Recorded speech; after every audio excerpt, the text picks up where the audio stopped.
오늘 본문은 너무 중요하고 엄중한 도전을 우리에게 던져주고 있습니다. 결론적인 구절을 먼저 보면 24절 끝에 너희가 하나님과 재물을 겸하여 섬기지 못하느니라 라고 말씀하십니다. 여기서 재물은 헬라어로 맘모나스라는 단어인데 히브리어로 신뢰하다라는 의미를 갖는 아멘과 동일한 어근을 가진 단어입니다. 그래서 이 맘모나스라는 단어는 신뢰하는 자 혹은 신뢰하는 그것을 의미합니다. 고대로부터 사람들이 신뢰하던 것이 가장 신뢰하던 것이 재물이고 부였기 때문에 오래전부터 신뢰하는 것과 재물은 동의어로 사용되었습니다. 여기서 재물을 꼭 재물과 부로 볼 필요는 없을 것 같습니다. 내가 이 세상을 살아가면서 신뢰하는 것이 있고 내가 또 의지하는 것이 있고 내가 추구하고 바라는 것이 있다라면 그것이 맘모나스가 될 것입니다. 지난주에 우리가 보물을 땅에 쌓아놓지 말고 하늘에 쌓아놓아야 한다는 말씀을 나누었는데 이 땅에 쌓아놓고 있는 보물이 있다면 그것이 또한 맘모나스이지 않을까 생각합니다. 성도님들은 이 말씀에 대해서 어떻게 생각하시나요? 하나님과 재물을 겸하여 섬길 수 없는 것, 이것이 맞다고 생각하십니까? 하나님과 이 땅의 것을 겸하여 섬길 수 없는 것이 정말 확실한가요? 이것이 옳은 것이 확실한가요? 그럼 그렇게 살고 계신가요? 사실 우리는 이미 너무 잘 알고 있습니다. 하나님과 재물을 겸하여 섬길 수 없다라는 것을. 그래서는 안 된다라는 사실을 우리는 너무 잘 알고 있습니다. 하나님과 재물, 하나님과 명예, 하나님과 자녀, 하나님과 이 세상에 있는 그 어떤 무엇도 겸하여 섬길 수 없다라는 사실을 우리는 잘 알고 있습니다. 그런데 정말 우리가 알고 있는 그대로 살고 있는지는 물음표인 것이 우리의 삶이라는 것이 너무 큰 비극입니다. 이론적으로는 인정합니다. 하나님과 재물을 겸하여 섬겨서는 안 되지 라는 것을 인정하지만 실천적으로 우리의 삶에 있어서 실제 우리의 삶에 있어서 그것을 인정하지 않는 하나님과 재물을 겸하여 섬길 수 없다라는 것을 인정할 수 없는 인정하지 않는 것처럼 살아가려고 하는 몸부림이 우리의 삶에 있다라는 것을 우리는 부인할 수 없습니다. 우리는 마치 내가 두 주인을 섬길 수 있다는 것을 증명이라도 해보겠다는 듯이 끈질기게 이중적인 삶을 살아갑니다. 그렇게 살아서는 안 된다는 것을 알지만 계속해서 그 끈질기게 두 주인을 섬기면서 하나님도 섬기고 재물도 섬겨보고자 살아가는 것이죠. 이스라엘의 역사 속에서도 보게 되면 끊임없이 그럽니다. 우상을 섬기면서 동시에 하나님을 섬깁니다. 그래서 이스라엘 안에는 하나님을 섬기는 하나님의 성전이 있고 또 우상을 섬기는 산당이 그 땅 안에 동시에 존재하면서 이스라엘 백성들이 하나님도 섬기고 우상도 섬기려고 하는 그런 욕구들이 그들 안에 있었던 것이죠. 우리에게도 마찬가지의 끈질기게 이중적인 삶을 살아가는 모습이 있습니다. 주일에는 하나님을 섬기고 주중에는 재물을 섬깁니다. 입술로는 하나님을 섬기고 마음으로는 재물을 섬깁니다. 겉으로는 하나님을 섬기고 실제로는 재물을 섬깁니다. 제가 성도님들께 정죄의 칼을 들려고 하는 것이 아니라 저를 포함한 우리 모두가 다 이런 상태 속에서 하나님의 은혜를 받아 오늘 이 말씀 앞에 다시 섰다라는 것을 우리는 인정해야 하고 또 겸손한 마음으로 하나님의 말씀을 청종해야 한다라는 것입니다. 우리의 한 주간 동안의 삶의 모습을 보았을 때 우리가 하나님과 재물을 겸하여 섬기는 것, 하나님과 이 땅의 것들을 겸하여 섬기는 모습이 우리 가운데 있는데 그 모습 속에 하나님께서 은혜를 주셔서 다시금 우리를 하나님 말씀 앞으로 부르셔서 하나님만 섬겨라 라고 다시 한번 말씀해 주시는 그 은혜가 우리 가운데 있다라는 것이죠. 오늘 이 자리가 그러한 자리다라는 것입니다. 그래서 적어도 이번 한 주는 하나님만 온전하게 섬겨보겠다라고 결단해 보시기 바랍니다. 그렇게 결정하시고 그렇게 살아가시도록 분투하시기 바랍니다. 이 세상의 모든 것은 하나님을 섬기기 위한 사용의 대상들입니다. 어떤 것도 우리가 마음을 쏟으며 사랑해야 할 대상이 될 수 없고 되어서도 안 됩니다. 오직 하나님만 사랑의 대상이고 하나님 이외의 모든 것들은 사용의 대상입니다. 하나님을 사랑하기 위해서 사용해야 하는 사용의 대상이라는 것이죠. 가족, 재물, 내가 가지고 있는 모든 것은 하나님께서 창조하신 모든 것, 하나님을 제외한 모든 것, 온 우주에 있는 모든 것이 다 하나님을 사랑하기 위해 사용해야 되는 대상이 되어진다라는 것이죠. 누가복음 14장 26절에서 예수님은 무릇 내게 오는 자가 자기 부모와 처자와 형제와 자매와 더욱이 자기 목숨까지 미워하지 아니하면 능히 내 제자가 되지 못한다라고 말씀하셨습니다. 예수님의 제자가 되기 위해서, 예수님을 사랑하기 위해서, 예수님을 따르기 위해서, 내가 기독교인이 되기 위해서 부모와 처자와 형제와 자매, 심지어 자기 목숨까지도 미워해야 한다라고 말씀하십니다. 이것은 기독교인이 되려면 가족과 자기를 미워해야 한다라는 것이 아니라 예수님을 따르고 하나님을 사랑하는 것은 이 세상에 가장 귀하고 소중한 그 어떤 것과도 비교할 수 없는 최고의 가치라는 것을 강조하는 예수님께서 사용하신 강조 화법인 것이죠. 그만큼 절대적인 가치라는 것입니다. 이 세상에 있는 어떤 것들과 견줄 수 없는 가치로서 하나님을 따르고 하나님을 사랑하고 하나님 안에 거하는 것, 내가 기독교인이 된다는 것, 그리스도인이 된다는 것의 가치가 이 세상의 어떤 것과 비교할 수 없는 최고의 가치다라는 것을 설명하시기 위한 말씀인 것이죠. 저는 성경에서 가장 단호하고 엄중한 구절이 있다면 이사야서 42장 8절이지 않을까 생각합니다. 우리 한번 다 같이 읽어보겠습니다. 시작. 나는 여호와이니 이는 내 이름이라. 나는 내 영광을 다른 자에게 내 찬송을 우상에게 주지 아니하리라. 아멘. 나는 여호와이니 이는 내 이름이라 라고 말씀하시는 것으로 이미 모든 것은 제자리로, 자기 위치로 돌아가게 됩니다. 질서가 만들어진다는 것이죠. 하나님께서 나는 하나님이다, 나는 여호와다 라고 말씀하시는 순간 모든 것이 제자리로 돌아가야 한다는 것입니다. 나는 스스로 있는 자이다. 누구에게 의존하지 않고 기인하지 않으며 홀로 완전한 하나님이다 라고 말씀하시는 것입니다. 그분께서 내 영광을 다른 자에게, 내 찬송을 우상에게 주지 아니하리라 라고 말씀하십니다. 우리는 모두 스스로 계신 하나님께 의존하며 존재합니다. 하나님께서 우리를 창조하시고 섭리하시며 구원하십니다. 모두 이 하나님의 존재와 하나님의 사역에 의존하지 않고 존재하는 사람이 없습니다. 하나님께서 우리를 창조하시고 섭리하시며 구원하시는 유일한 이유와 목적은 하나님의 영광을 위해서입니다. 하나님 스스로도 하나님의 영광을 위하여서 일하십니다. 온 우주에 영광을 받기에 합당한 분은, 그 합당한 존재는 오직 하나님 한 분이시고 모든 존재하는 것들은 모두 하나님의 영광을 위해서 존재합니다.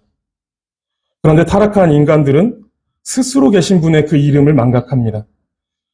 하나님만이 스스로 계시고 그렇기 때문에 하나님만이 영광 받으실 분이신데 그 이름을 망각하고 또 그분의 창조와 섭리와 구원하신 은혜를 잊어버리고 하나님께 돌려줘야 할 영광과 찬송을 헛된 것에게 돌리고 있는 것입니다.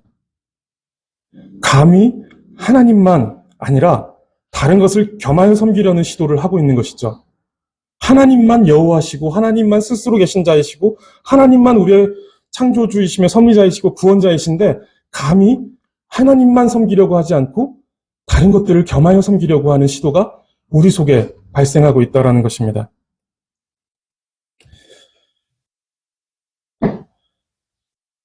하나님은 무엇과도 견줄 수 없는 홀로 영광과 존귀와 찬송을 영원히 받으셔야 하는 분이신데 우리는 감히 하나님을 섬기는 동시에 재물도 섬기고 또 하나님을 섬기는 동시에 자녀도 섬기고 또 하나님을 섬기는 동시에 이 땅의 것들도 섬기고자 합니다. 옛날에 이제 부흥회를 하면 부흥 강사님들이 오셔서 흔히 하는 레파토리가 있었습니다. 예수님을 모시면, 성령님을 모시면 축복을 받을 것인데 영권과 인권과 물권을 받을 것이다. 이런 권세를 받게 될 것이다 라고 하는 것이죠. 그러면서 지금 당장 받지 못하더라도 나중에 더 좋은 것을 주시려고 하나님께서 준비하고 계시다 라고 하면서 믿으시면 아멘하세요 라고 강요를 했죠. 혹시나 해서 검색을 해봤습니다. 지금도 이런 설교를 하신 분이 계실까? 계시더라고요. 무엇을 근거로 영권과 인권과 물권이라는 말이 만들어졌는지, 그리고 그것이 하나님께서 하나님을 믿을 때, 예수 그리스도를 영접할 때 우리에게 주어지는 복이라고 무엇을 근거로 말하는지 모르겠지만 설교 시간에 이런 것을 말하고 그런 말씀에 아멘하고 있다라는 것은 하나님을 만나지 못한 것입니다. 아내를 사랑하는데 이렇게 사랑할 수 있을까요? 제일 사랑하는 여자 1, 그 다음 사랑하는 여자 2, 그 다음 사랑하는 여자 3, 이렇게 사랑할 수 있을까요? 아내가 기분이 나빠서 이게 뭐냐고, 왜 1, 2, 3이 정해져 있냐고 하면, 화를 내면, 그래도 당신이 내가 제일로 사랑하는 여자 1번이야 라고 말하면 내가 1번이니까 그래도 괜찮네, 좋다 라고 이렇게 할 아내가 있을까요? 남편과 아내를 사랑할 때 이것은 절대적인 사랑인 것입니다. 상대적으로 순위를 매겨놓고 줄을 세울 수 있는 문제가 아닙니다. 제일 사랑하는 여자, 그 다음 사랑하는 여자, 그 다음 사랑하는 여자, 줄을 세워놓고 사랑할 수 있는 문제가 아니라는 것이죠. 우리가 하나님을 사랑하는 것도 마찬가지입니다. 하나님을 제일 사랑합니다 라고 말하고, 두 번째는 가족을 사랑하고요, 세 번째로는 재물을 사랑합니다, 네 번째는 내 직업을 사랑합니다. 이렇게 줄을 세우면서 하나님을 사랑할 수 없다라는 것입니다. 하나님을 사랑할 때 우선순위로서의 하나님이 아니라는 것이죠. 이것은 하나님에 대하여서 우리가 잘 모르고 있기 때문에, 하나님을 만나지 못했기 때문에, 하나님을 진심으로 사랑해 본 적이 없기 때문에 이렇게 줄 세우는 일을 하고 있다는 것이죠. 하나님을 섬기고 하나님을 사랑하는 것 외에 사랑하는 다른 무언가를 첨가하려고 하고 또 다른 무언가를 원하는 것은 하나님을 참되게 사랑하는 것이 아닙니다. 사랑하면 단순해져야 합니다. 순위를 매기면서 이것이 왔다 갔다 하고 이런 복잡하게 사랑하는 것이 아니라 단순해지는 것입니다. 하나밖에 보이지 않는 것입니다. 하나밖에. 하나님밖에 보이지 않아야 하나님을 사랑하는 것이죠. 우리가 하나님을 사랑하는 방법이 이래야 된다는 것입니다. 하나님만 바라보고 하나님의 영광으로 마음이 가득히 차오르는 사람에게 예수님 믿으면 영권을 받고 인권을 받고 물권을 받습니다 라고 말하면 그것이 그 사람에게 의미가 있을까요? 나는 하나님의 영광만 바라보고 하나님만 사랑하길 원하는데 거기에 옆에 껴드는 물권이 무슨 소용이고, 인권이 사람이 나를 따른다는 것이 무슨 소용이고, 하나님만 바라보는 사람에게 그것이 의미가 있겠느냐라는 말씀입니다. 하나님으로 가득한 사람에게 영권, 인권, 물권 같은 부스러기들은 눈에 들어오지도 않을 것입니다. 오직 하나님만 보이게 될 것입니다. 예배 시간에 우리의 마음이 하나님의 영광으로 가득히 채워지면 우리는 썩어질 영광 따위를 마음에 놓고 싶은 생각이 조금도 없을 것입니다. 하나님 이외에 다른 것들이 우리 마음속에 끼어들어오는 것을 우리가 견디지 못할 것입니다. 그것을 우리가 견디지 못해서 다 내버리고 하나님으로만 가득 차기를 소원하고 갈망하게 될 것이다라는 것이죠. 비교할 수 없이 크고 찬란한 하나님의 영광에 다가가기에도 부족한 시간이고 그것으로만 채우기에도 모자란 내 마음이다라는 것을 우리는 생각하게 될 것이다라는 것이죠. 우리의 예배가 그렇게 되기를 바랍니다. 그리고 우리의 삶이 그래야 합니다. 하나님으로 가득히 차올라야 합니다. 하나님의 영광의 아름다움에 마음이 벅차올라야 합니다. 거기에 재물을 겸하여 섬긴다라는 것은 너무 우스운 일입니다. 하나님과 하나님의 영광으로 가득한 사람이 재물 따위를, 이 땅에 썩어질 것 따위를 하나님과 견주며 섬긴다라는 것, 하나님이 자리하셔야 되는 내 마음에 이 세상의 것들이 동시에 같이 그 자리에 선다라는 것이 얼마나 슬픈 코미디가 아닐까라는 생각을 합니다. 이처럼 하나님만 바라보고 하나님만으로 가득히 차오르는 것이 22절에서 말하는 눈이 성한 것입니다. 22절을 보시면 눈은 몸의 등불이니 그러므로 내 눈이 성하면 온몸이 밝을 것이요 라고 말씀하십니다. 눈은 몸의 등불이라고 말합니다. 우리가 보는 것, 우리가 바라고 추구하는 것이 삶 전체에 영향을 끼친다라는 말씀입니다. 우리가 하나님의 말씀을 따라 하나님을 사랑하고 이웃을 사랑하려는 고상한 눈을 가지고 있다라면, 성한 눈을 가지고 있다라면 그 눈은 우리 인생에 의미를 더해주고 우리가 하는 모든 일에 빛을 비춰줄 것입니다.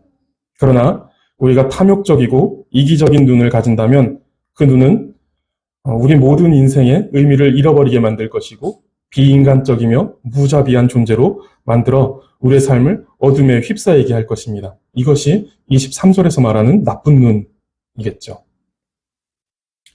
오늘은 이 말씀 중에서 성한 눈이라는 표현에 집중해서 함께 말씀을 나눠보고자 합니다. 우리가 보는 것은 곧 우리가 바라고 추구하는 것을 말합니다. 그래서 예수님은 눈에 빗대어 우리가 바라고 추구하는 것이 얼마나 중요한지를 지금 설명하십니다. 이때 눈이 성하면, 즉 우리가 바라고 추구하는 것이 성하면이라는 것인데, 이 성하다라는 말은 단순하다라는 의미를 가집니다. 눈이 단순하다라는 것은 단일하고 나누어지지 않는 시각을 말합니다. 우리가 바라고 추구하는 것이 단일하고 나누어지지 않으면 온몸이 밝을 것입니다. 다시 말하면 우리의 시각이 오직 하나님께만 고정되어 나누어지지 않는 것을 말합니다. 그러면 우리의 온몸이, 우리의 삶이 밝을 것이다 라는 것이죠. 24절의 말씀과 같은 말씀이죠. 하나님과 재물을 겸하여 섬길 수 없는 것입니다. 오직 하나님만 바라봐야 한다라는 것입니다. 예수님은 그런 눈을 성한 눈이라고 말씀하십니다. 우리가 이 주제로 가지고 하나님의 말씀을 나눠본 적이 있는데 혹시 기억이 나시나요? 하나님만 바라봐야 된다. 하나님께만 우리의 마음을 두는 순전한 마음으로 하나님께 나아가야 한다. 산상수훈의 첫 번째 대목이었던 팔복 중에서 마음이 청결한 자는 복이 있나니 라는 이 말씀으로 우리가 이것과 같은 주제로 말씀을 나눴습니다. 마음이 청결하다는 것은 마음이 이것저것으로 섞이지 않고 오직 하나님을 향한 단 하나의 마음을 가지는 것. 이것이 마음이 청결한 자다, 마음이 깨끗한 자다라고 말씀을 나누었습니다. 그런데 그 마음이 청결한 자가 받은 복이 무엇인가 하면 그들이 하나님을 볼 것이요 라는 것입니다. 이 말씀은 마음이 청결해지면 그때 복을 받을 것인데 너희가 마음에 이것저것을 넣지 않고 마음을 깨끗하게 만들어 놓으면 그때 하나님이 복을 주실 것인데 그 복이 하나님을 보는 것이다 라는 것이 아니라 마음이 청결한 사람, 즉 순전하고 순결한 마음을 가진 사람은 이미 복을 받았는데 그 사람의 상태가 하나님을 보는 것이다 라는 것입니다. 성한 눈은 마음의 청결한 상태를 말합니다. 그때 설교를 하면서 이제 동시 하나를 읽어드렸는데 혹시 기억나시나요? 예준이가 정확히 기억합니다. 넉점반이라는 시를 읽어드렸는데 시계가 흔하지 않았던 시절에 엄마가 이제 옆에 가게집에 가서 시간을 물어보고 오라고 심부름을 시킵니다.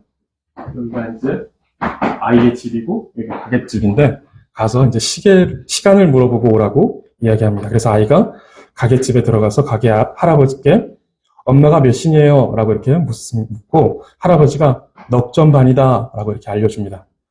그리고 아이가 이제 돌아오는데 호기심 많은 아이의 눈에 여러 흥미로운 것들이 들어옵니다. 아이는 계속해서 잊지 않으려고 넉점반을 중얼거리며 계속해서 외우고 있습니다. 기억하려고 합니다. 넉점반 하면서 닭을 구경하고 넉점반 하고 또 개미를 구경하고 넉점반 하다가 꽃을 구경하고 넉점반 하다가 가로등이 켜졌죠. 가로등이 켜지고 이제 이렇게 어둑어둑해져서야 이제 아이가 집에 들어옵니다. 집에 들어와서는 엄마에게 엄마 시방 넉점반이래 라고 이렇게 말합니다. 근데 이렇게 보듯이 가게집은 바로 옆입니다. 바로 옆인데 바로 옆에서 이 아이가 시간을 물어보고는 마을을 한 바퀴 다 돌고 나서 돌아와서 저녁이 돼서는 엄마 넉 좀 반이래 라고 말하고 있는 것이죠. 우리가 살아가는 이 세상은 우리의 시선을 빼앗는 일들이 너무도 많습니다. 하나님의 영광을 되뇌이고 또 되뇌이지만 이 세상의 일들이 우리의 시선을 빼앗아가 버립니다. 하나님만 바라봐야 하는데 이 세상의 것들이 우리의 시선을 계속해서 빼앗아 간다라는 것입니다. 이때 성한 눈을 가졌다라는 것은 시선을 빼앗기지 않는다라는 것입니다. 우리가 하나님만 바라보는 것에 있어서 시선을 빼앗기지 않는 것이라는 거예요. 다른 것들에 시선을 빼앗기지 않는 것입니다. 하나님의 영광에서 우리의 눈을 떼지 않는 것이고 아주 단순한 시선을 우리가 하나님 앞에 가지고 있는 것입니다. 사람들이 야, 어떻게 하나님만 바라보면서 사냐? 적당히 인생도 즐길 줄 알아야 하고 적당히 욕심도 부려야 재밌게 살아갈 수 있고 또 가족도 그래야 행복하게 살 수 있지 않겠냐? 너가 가족을 이렇게 잘 풍요롭게 먹여 살려야 가족이 행복하지 않겠냐? 라고 말해도 그래도 하나님만 바라면서 하나님께서 주시는 것들로 나는 살아갈 거야 라고 하면서 시선을 단순하게 가져가는 것이 우리에게 중요하고 그것이 성한 눈을 가지고 하나님을 섬기는 것이다 라는 것입니다. 이것이 무슨 말인지 이해가 가시죠? 이것이 이해가 가지 않지는 않으실 것 같습니다. 그런데 머리로 이해하는 것 말고 내 삶을 점검하며 하나님께서 우리에게 들려주시는 무거운 말씀으로 우리의 가슴에 박히고 있느냐라는 것을 묻고 싶습니다. 우리가 이것을 하나님의 말씀을 이해했다라고 할 때 우리는 하나님의 말씀을 머리로 이해하려고 하지 말고 온 삶으로 하나님의 말씀을 받아들이고 그 삶을 삶으로 이해하려고 힘써야 합니다. 살아계신 하나님의 말씀으로 우리가 하나님의 말씀을 듣는다면 우리의 시선을 하나님께 뺏기지 않겠다. 하나님과 재물을 겸하여 섬기지 않겠다라는 이 말씀을 우리가 들었다라면 그렇게 섬길 수 없지. 하나님만 섬겨야지라는 우리의 머릿속의 이해가 아니라 우리의 모든 삶이 그걸 이해했다라고 증명하는 삶을 살아야 한다라는 것이죠. 가슴에 박혀야 하고 변화가 일어나는 사건이 되어야 합니다. 우리가 주일에 말씀을 듣는 것이 주중에 사건이 되고 있으니까 우리는 주일에 하나님의 말씀을 들으며 진리와 복음의 말씀을 깨닫고 또 생각하게 됩니다. 그런데 실제 일상으로 돌아가서는 우리의 시선이 단순하지 못하고 아주 복잡하게 나누어집니다. 우리가 신경 써야 되는 것들이 너무 많고 우리가 추구해야 되는 것이 너무 많다라는 것입니다.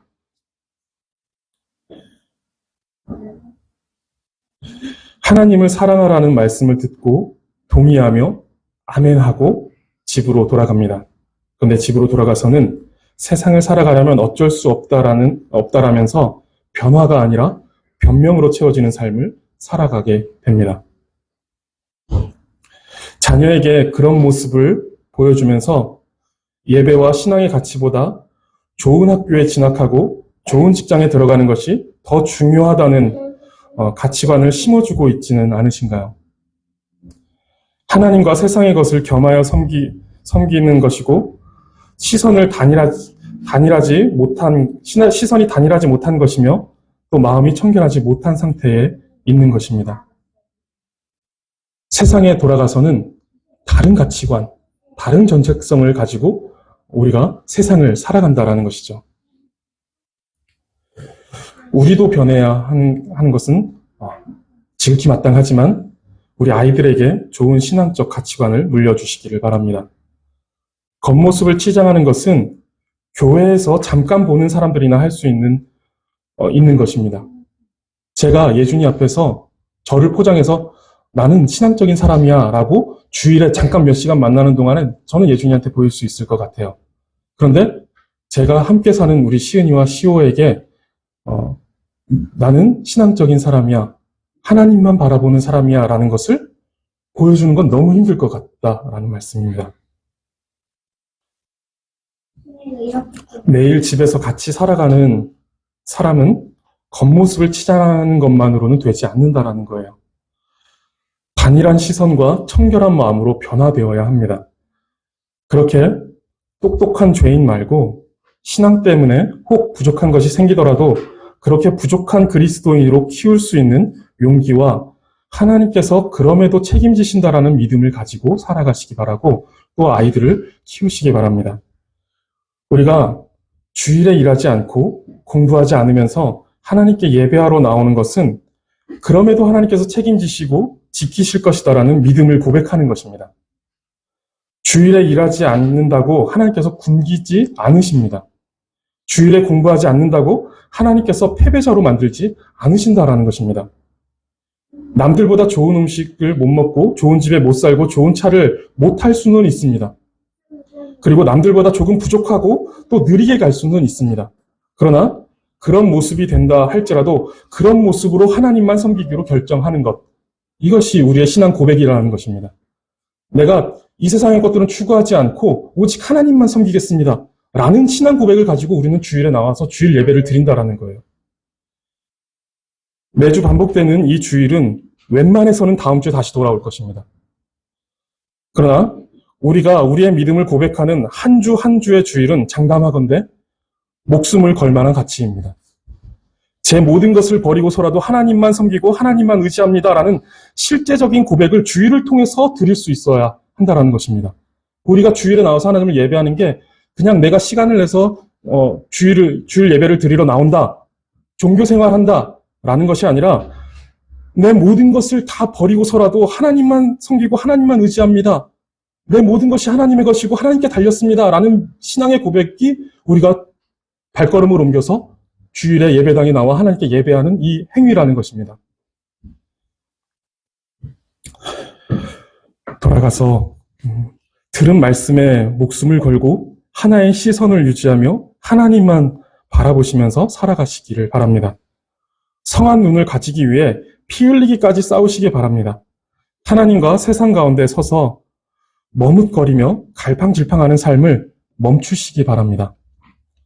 엘리야와 바알과 아세라를 섬기는 선지자가 함께 이제 대결을 합니다. 누가 참 신인지를 대결하죠. 그때 엘리야가 이스라엘 백성들에게 이렇게 외칩니다. 너희가 어느 때까지 둘 사이에서 머뭇하려느냐? 여호와가 만일 하나님이면 그를 따르고 바알이 만일 하나님이면 그를 따르지니라 하니 백성이 말 한마디도 대답하지 아니하는지라 라고 말합니다. 이스라엘 백성들은 세상의 풍요를 상징하는 가나안의 우상인 바알과 아세라와 또 민족의 신이신 하나님 사이에서 누구를 섬겨야 할지 몰라서 머뭇거리고 있는 상태 속에 살아가고 있습니다. 사실 둘 다를 오가면서 섬기는 것이죠. 아까 말씀드린 대로 이스라엘 땅 안에는 하나님을 섬기는 성전과 또 이스라엘 산당이 그 우상의 산당이 함께 존재했다라고 했죠. 둘 다를 오가면서 이들은 풍요의 신도 섬기고 민족의 신인 하나님 여호와 하나님도 섬기고 있는 것입니다. 이에 대하여 엘리야가 머뭇거리지 말고 결정해라 라고 말합니다. 그 사이에서 왔다 갔다 하지 말고 하나만 선택해라 라고 말하고 있는 거죠. 외치고 있는 것이죠. 근데 이렇게 외치는 엘리야의 그 외침에도 불구하고 백성들은 아무 대답도 하지 않습니다. 결정을 못하고 있는 것이죠. 머뭇거리고 갈팡질팡하고 있는 것입니다. 어떻게 해야 되지? 하나님만 섬기라고? 그러기에는 나에게 풍요를 갖다 준다라는 이 바알과 아세라가 이것을 놓기가 너무 불안한 것이죠. 우리의 모습이 그렇지 않습니까? 하나님만 섬겨라. 왜 머뭇하느냐? 할 때 대답하지 못하고 머뭇 서 있는 것이 우리의 모습 아닌가요? 이것이 하나님을 모욕하는 것입니다. 하나님을 섬기고 하나님도 섬기고 그 우상도 섬기는 것이 그렇게 마음이 나눠지는 것이 하나님을 욕되게 하는 것입니다. 말씀을 듣고 일상에 가서는 다른 가치관과 다른 정체성을 입고 살아가는 것이 하나님을 욕되게 하는 것입니다. 이 열왕기상에 나온 이 일이 그 이전에도 있었습니다. 여호수아가 이제 죽음을 앞두고 가나안에 들어온 이스라엘 백성들에게 설교하는데 이렇게 말합니다. 만일 여호와를 섬기는 것이 너희에게 좋지 않게 보이거든 너희 조상들이 강 저쪽에서 섬기던 신들이든지 또는 너희가 거주하는 땅에 있는 아모리 족속의 신들이든지 너희가 섬길 자를 오늘 택하라. 오직 나와 내 집은 여호와를 섬기겠노라. 가나안 땅에 들어온 이스라엘 백성 가운데 여전히 애굽의 신을 버리지 못하고 섬기는 이들이 있었습니다. 근 100년간을 그 애굽의 신을 계속해서 가지고 소유하고 섬기고 있었던 사람들이 있었다라는 것이죠. 그리고 가나안에 들어와서 처음 접한 그 땅의 신을 따르는 사람들도 있었습니다. 그러면서 그들은 동시에 하나님도 섬기고 있었던 것입니다. 그런 백성들에게 너희가 섬길 자를 택하라 라고 말하고 있는 것입니다.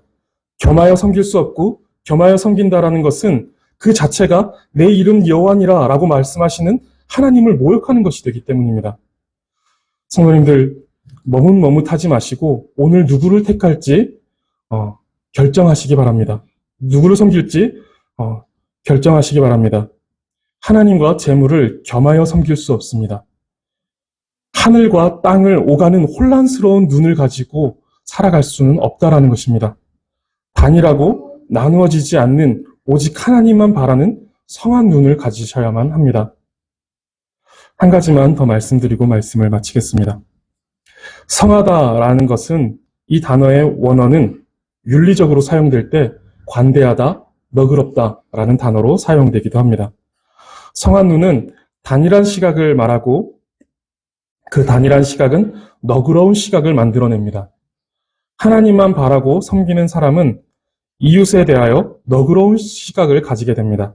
이것이 또한 성한 눈을 가진 사람의 특징입니다. 이 사람은 하나님의 말씀에 대하여 바른 판단력을 가지고 선한 삶을 살게 되는 것입니다. 우리가 지난주에도 살펴보았지만 디모데전서 6장 17절에서 19절을 보시면 성한 눈을 가진 사람들은 재물에 소망을 두지 않고 하나님께 두는 하나님을 향한 단일한 시각을 가집니다. 또한 그 사람은 선을 행하고 선한 사업을 많이 하고 나누어 주기를 좋아하고 너그러운 자가 되는 너그러운 시각을 갖게 됩니다. 이것은 자연스러운 결과입니다. 하나님을 향해서 단일한 시각을 가지고 있는 사람이 이웃을 향하여서 너그러운 시각을 갖게 된다는 것은 너무 자연스러운 결과입니다. 하나님을 사랑하는 사람은 하나님으로 말미암은 그리고 하나님의 형상을 닮은 사람을 사랑할 수밖에 없습니다. 성경은 사람이 부자가 되지 말라고 말하지 않습니다. 그러나 그 부의 축적, 부를 가진 사람, 그 부의 축적에 대해서 우리에게 가르치고 있는 것이 아니라 그 부를 어떻게 가난한 자와 소외된 자들에게 나누면서 그들을 돌보고 그들과 함께 살아갈 수 있는지를 우리에게 가르치십니다. 성한 눈을 가졌다라는 것은 재물에 대하여 이 세상의 것에 대하여 관대하고 인색하지 않다는 것입니다. 재물에 마음을 두지 않고 하나님께 두기 때문에 모든 것은 하나님을 섬기고 하나님의 말씀에 순종하기 위한 도구가 되는 것입니다.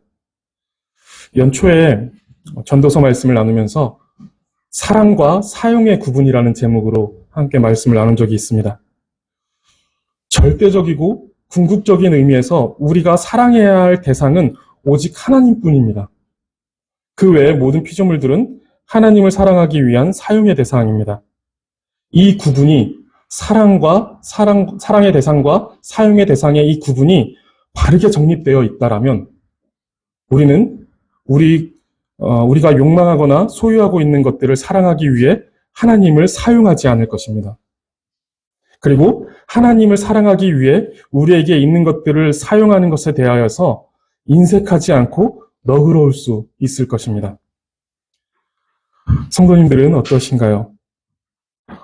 헌금을 하고 또 구제를 하고 또 하나님의 나라와 복음을 위하여 선한 일을 하는 것에 있어서 마음에 인색함이 없으신가요?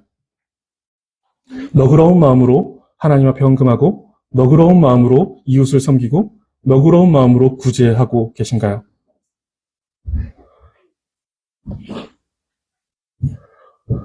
사랑의 대상과 사용의 대상이 제자리에 있는지 늘 확인하시기 바랍니다. 우리가 사랑해야 하는 분은 오직 하나님 한 분이십니다. 그리고 그 이외의 것들은 하나님을 사랑하기 위해 사용해야 하는 것들입니다. 우리가 가족을 사랑하는 것도 또 우리가 돈을 버는 것도 선한 일을 하는 것도 모두 하나님을 사랑하기 위해 사용하는 도구입니다. 이것이 뒤바뀌지 않도록 늘 점검하시기 바랍니다. 그리고 하나님만 섬기고 사랑하시기 바라고 하나님을 위해 우리가 가진 모든 것들을 너그러운 마음으로 사용하시기 바랍니다. 성한 눈을 가지고 한 주간을 그리고 한 평생을 살아가시기를 바라겠습니다. 기도하겠습니다. 하나님, 하나님과 재물 사이에서 갈팡질팡하는 우리의 믿음 없음을 불쌍히 여겨 주시옵소서. 하나님의 말씀을 듣고도 일상으로 돌아가면 여전히 하나님과 세상 가운데에서 머뭇거리며 하나님만 섬기지 못하는 우리를 용서하여 주시고, 주일을 보내며 예배하고 말씀을 듣는 이 시간을 통하여 우리의 믿음을 일으켜 주시고 또 강화시켜 주셔서 오는 한 주는 이전과는 다르게 하여 주시고 변명이 가득한 한 주가 아니라 변화된 삶으로 채워지는 한 주가 되게 하여 주시옵소서. 우리에게 성한 눈을 주셔서 하나님 한 분만 사랑하게 하시고 모든 것을 하나님을 사랑하기 위해 넉넉하고 너그럽게 사용하는 그런 우리의 삶이 되게 하여 주시옵소서. 감사드리며 예수님의 이름으로 기도드립니다. 아멘.